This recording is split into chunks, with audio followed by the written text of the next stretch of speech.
Assalamualaikum warahmatullahi wabarakatuh. Semangat pagi. Salam olahraga.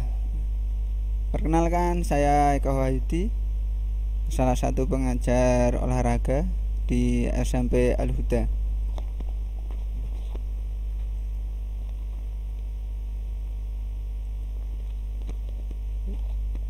Pada kesempatan ini saya diberi tugas untuk mengajar kelas 7. Oke. Kita sebelum mulai pembelajaran pendidikan jasmani, kita berdoa dulu, semoga kita diberi kesehatan, diberi kelancaran ilmu dan keberkahan dari ilmu. Berdoa dipersilahkan. Raditu billahi rabba wa bil islami dina wa bi muhammadin nabiyya wa rasulah rabbi jidni ilma warjukni fahma. Doa selesai. Oke, sebelum kita memasuki materi inti dari pendidikan jasmani, saya akan menerangkan dari makna pendidikan dari jasmani di sekolahan. Mungkin banyak yang meremehkan, banyak yang merasa malas-malasan belajar pendidikan jasmani di sekolah. Pendidikan jasmani ini mengandung makna yang menghasilkan peningkatan menyeluruh terhadap kualitas fisik, mental, dan emosional siswa di sekolah. Intinya pendidikan jasmani di sekolahan itu mengajarkan kita untuk belajar olahraga yang rutin, sehingga tujuan-tujuan dari olahraga bisa terpenuhi. Di sekolah ini memicu untuk kita aktif olahraga, baik di sekolah maupun di rumah. Oke. Nah, tadi melanjutkan dari penjabaran dari pendidikan di sekolah tadi. Tujuan dari pendidikan jasmani, olahraga, dan kesehatan, yang pertama meningkatkan lifelong physical activity atau memiliki fisik yang bagus sampai tua, sampai umur yang tua. Yang kedua, mendorong perkembangan fisik kita. Bagaimana sih perkembangan fisik kita setelah olahraga? Dibanding orang yang tidak olahraga atau olahraga yang tidak rutin, orang yang melakukan olahraga rutin akan fisiknya lebih bagus, dari massa ototnya lebih kekar, tinggi tubuhnya lebih tinggi dibandingkan orang yang tidak olahraga secara rutin. Dan tujuan yang ketiga, yaitu manfaat terhadap psikologis kita. Kita dilatih lewat kesabaran. Kita menjadi lebih tenang. Banyak olahraga menuntut kita untuk tenang, untuk menahan emosi kita. Ketika olahraga-olahraga yang diperlombakan, ketika kita tidak tenang, kita akan sulit meraih kemenangan tersebut. Nah, di situ tujuan olahraga, supaya kita menjadi orang yang tenang, orang yang sabar, tidak gerusa-gerusu. Oke, terus tujuan olahraga yang keempat, yaitu sosial siswa. Nah, bagaimana sosial siswa dengan belajar olahraga, dengan melakukan olahraga? Nah, di olahraga banyak yang menuntut kita untuk kerjasama satu sama lain. dari olahraga individu, khususnya olahraga yang beregu. Namun olahraga individu bagaimana? Olahraga individu tetap membutuhkan sosial. Kita tergantung sama orang lain juga. Kita butuh pelatih. Ya. Kita butuh wasit ketika pertandingan. Itu kita tidak bisa tetap sendirian. Nah, di olahraga itu kita dituntut itu berhubungan dengan orang lain. Nah, kita juga melatih itu kejujuran kita, disiplin kita, sopan santun kita terhadap orang lain, menghargai terhadap orang lain. Nah, oke, yang tujuan ke-5 yaitu bertanggung jawab. Di olahraga dilatih tanggung jawab enggak kira-kira? Jelas kita dilatih tanggung jawab. Utamanya terhadap diri sendiri. Nih, diri sendiri. Ketika kita tidak bertanggung jawab latihan misal, kemampuan kita nggak akan meningkat. Bertanggung jawab kepada pelatih kita yang sudah atlet-atlet itu. Jangan mentang-mentang olahraga seenaknya sendiri, enggak. Kita dilatih bertanggung jawab. Ketika permainan beregu misal, kita bertanggung jawab pada posisi kita. Nah, banyak lewat olahraga kita dilatih tanggung jawab. Terus tujuan yang ke-6, keterampilan. Keterampilan apa saja yang didapat di olahraga? Apakah hanya keterampilan teknik, bermain sepak bola, bermain voli, atau keterampilan menendang aja, dalam silat menendang aja atau menangkis saja? Tidak. Kita punya keterampilan ngomong sama orang lain. Bagaimana ngomong sama wasit, bagaimana sama teman, bagaimana sama ofisial kita. Seperti itu, kita dilatih bukan hanya mengenai teknik, tapi keterampilan yang lain. Ada keterampilan komunikasi tadi. Oke, itu tujuan-tujuan dari olahraga. Nah, oke, sekarang kita mulai masuk materi. Nah, kita akan belajar sepak bola yang itu berada di lingkup bola besar. Ya. Oke, ini diharapkan dari anak-anak, dari peserta didik atau siswa ini mampu menendang, menggiring, dan menahan bola, mampu menjelaskan, mampu mengidentifikasi, mampu menjelaskan, dan juga mampu mempraktekkan tadi gerak-gerak di sepak bola. Nah, itu ya tujuan kita belajar sepak bola. Nah, ini sepak bola, ya kan, udah ada gambar bola dan lapangan. Nah, untuk perkenalan saja, untuk pengetahuan saja, gambar ini bisa dilihat di banyak internet. Dari lebar lapangan, luas lapangan.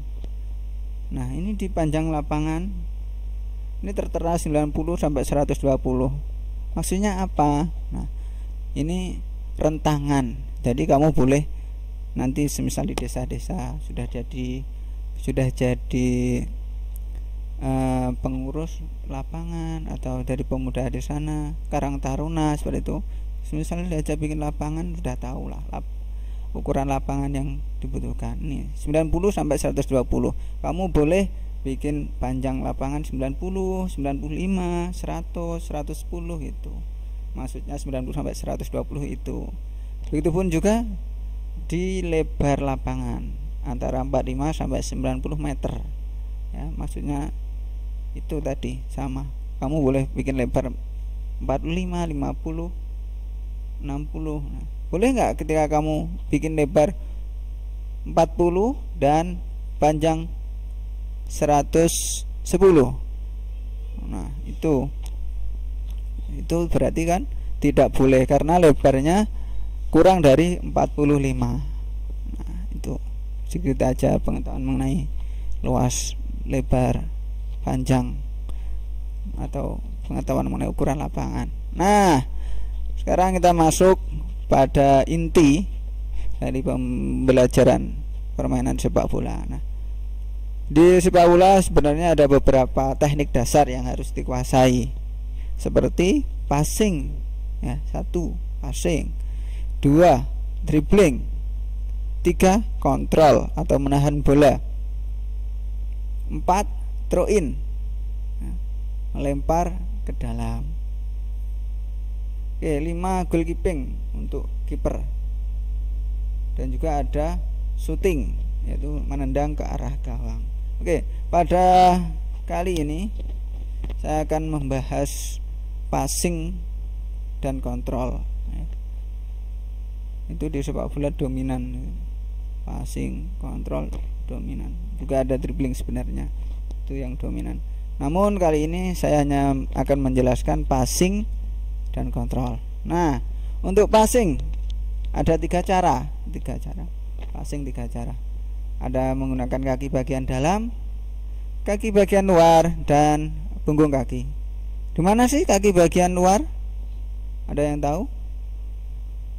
Oke, kaki bagian luar ini di merah ini, kaki bagian luar. Punggung kaki ini biru sama hijau.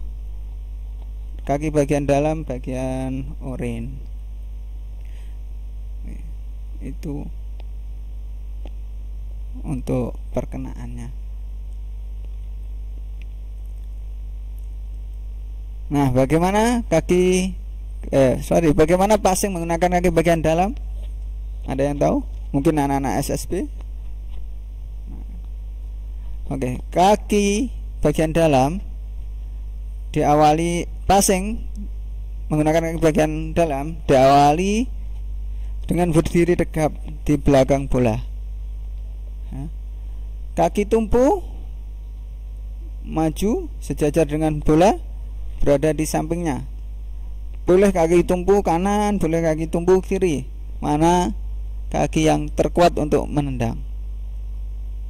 Kaki yang terkuat untuk menahan itu. Nah, kaki yang satunya sebagai kaki pengumpan itu lurus dengan bola.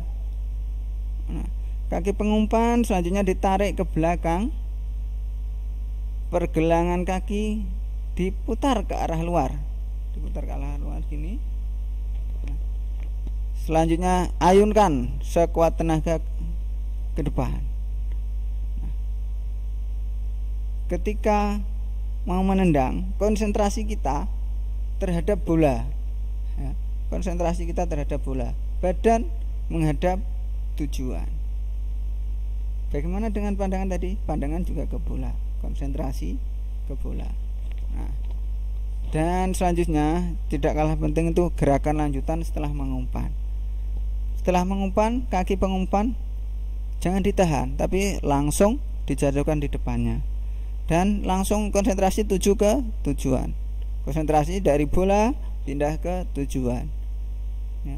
Semisal dari Mr. X mau passing ke Mr. Y, ketika mau menendang bola konsentrasi tertuju pada bola. Ketika setelah menendang bola konsentrasi tertuju kepada Mr. Z, gitu ya. Nah, itu berlaku untuk semuanya, baik passing dalam, passing luar, dan juga passing menggunakan punggung kaki. Nah, ini contoh passing menggunakan kaki dalam. Nah, oke, ini karena bola berjalan ya. Nah, nih lihat, pandangan lurus, pandangan tertuju pada bola. Setelah itu tadi mana? Pandangan mengarah ke tujuan, ya. Nah, sekarang menggunakan kaki bagian luar, passing menggunakan kaki bagian luar. Nah, Oke, kaki tumpu berada di samping bola, sama dengan kaki bagian dalam tadi. Pengumpan lurus, terus ditarik ke belakang. Ini yang membedakan ini. Setelah ditarik ke belakang, pergelangan diputarnya ke arah dalam. Sorry, ini diralat ya ini. Yang ke arah luar ini diganti ke arah dalam, ya. Ayunan kaki tetap sama, diayunkan sekuat tenaga ke depan. Kaki kaku, ya. Ketika mau menendang, pergelangan kaki ini kaku. Setelah mengumpan sama. Oke.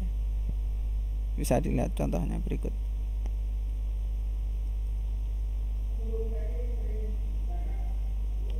Nah, ini.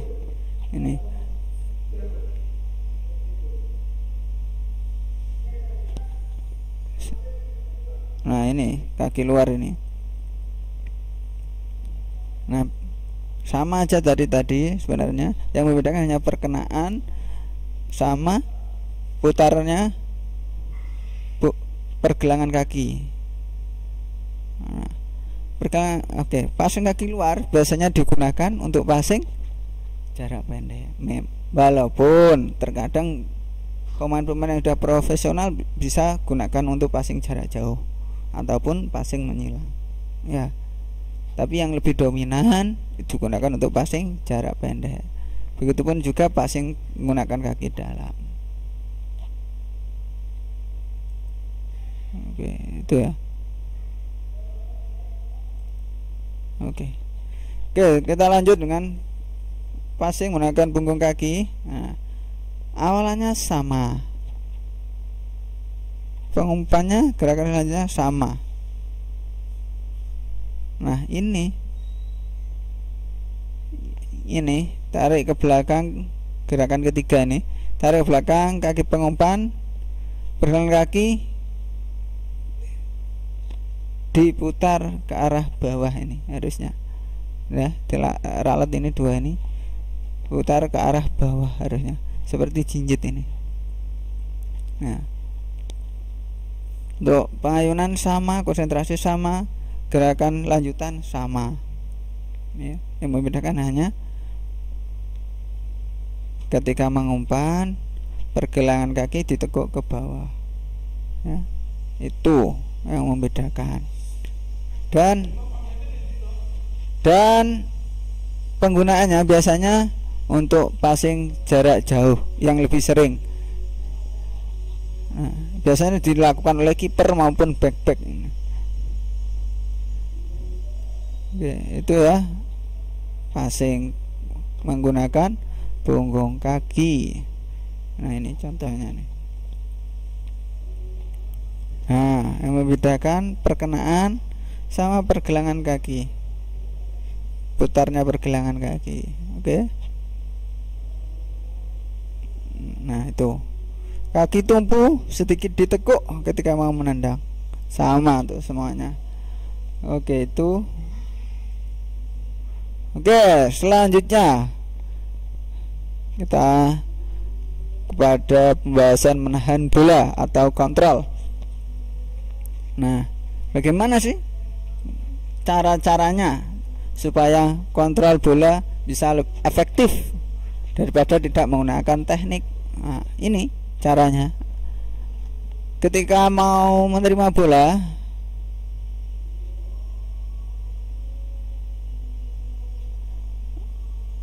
oke, sebelum saya jelaskan mengenai tekniknya, ada beberapa cara untuk menghentikan bola di sepak bola ini. Ada 4, yaitu menggunakan punggung kaki, kaki bagian luar, kaki bagian dalam, dan juga telapak kaki. Nah, ini caranya. Ketika menghentikan bola dengan kaki bagian dalam, awal dilakukan dengan berdiri menghadap bola. Posisi ini tegak. Posisi kedua kaki dibuka lebar, tangan rileks. Nah, ketika berkenaan dengan bola, Ketika bola menuju kita, kaki yang akan bersentuhan dengan bola ditarik ya, supaya bola tidak jauh dari kita nanti. Ketika menggunakan kaki bagian dalam, berarti pergelangan kaki diputar ke arah luar ya. Ketika menerima bola, pandangan kemana? Fokus kehadap bola. Itu ya. Oke, selanjutnya ini menggunakan bagian luar, sama. Nah, diawali dengan berdiri menghadap bola, posisi kedua kaki dibuka selebar bahu. Nah, ini posisi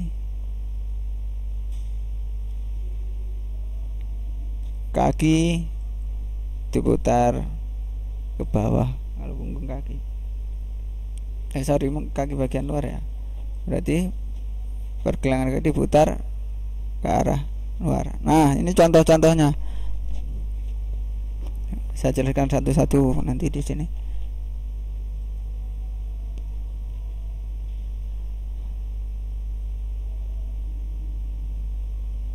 Oke, ini penjelasan mengenai macam-macam kontrol bola tadi. Ada beberapa. Oh ya, sebelum diputar ini nanti ini yang membedakan punggung kaki, kaki bagian luar dan kaki bagian dalam dengan sol. Ini kalau sol pakai telapak kaki. Apakah pergelangan kaki diputar? Apakah posisi badan sama? Nah, ini untuk awalan posisi badan masih sama. Untuk konsentrasi sama. Oke. Yang membedakan adalah ketika mengontrol bola menggunakan punggung kaki, yaitu dengan kaki diangkat sedikit, pergelangan kaki ditarik atau diangkat ke atas. Kalau yang punggung kaki kan ditarik ke bawah. Kalau kontrol menggunakan kaki bagian dalam, pergelangan kaki ditarik ke luar. Kalau kontrol menggunakan kaki bagian luar, pergelangan kaki ditarik ke dalam. Oke. Itu ya, yang membedakan hanya itu. Nih contohnya nih.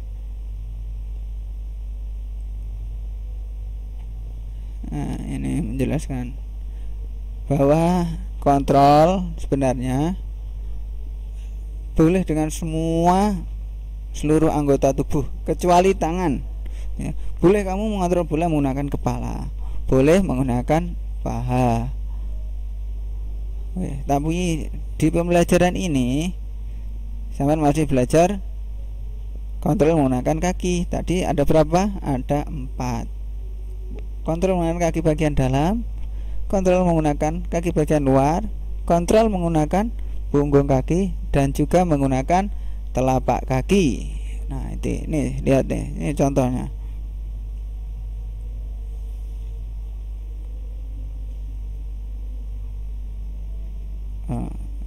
Oke.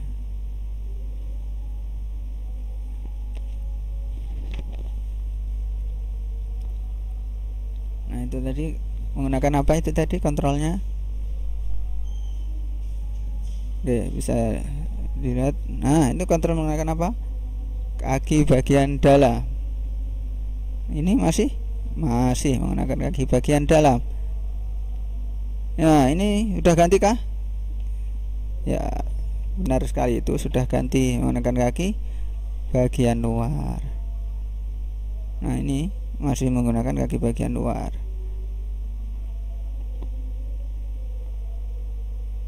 Kalau ini itu menggunakan punggung kaki, masih menggunakan punggung kaki. Itu menggunakan telapak kaki atau sol.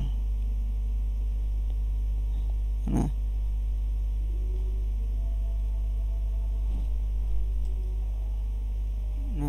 punggung kaki biasa digunakan ketika menerima bola lambung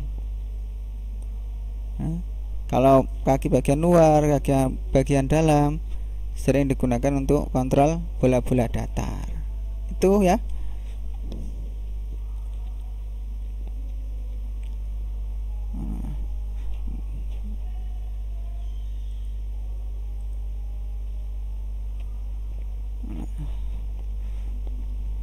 Oke, untuk kontrol bolanya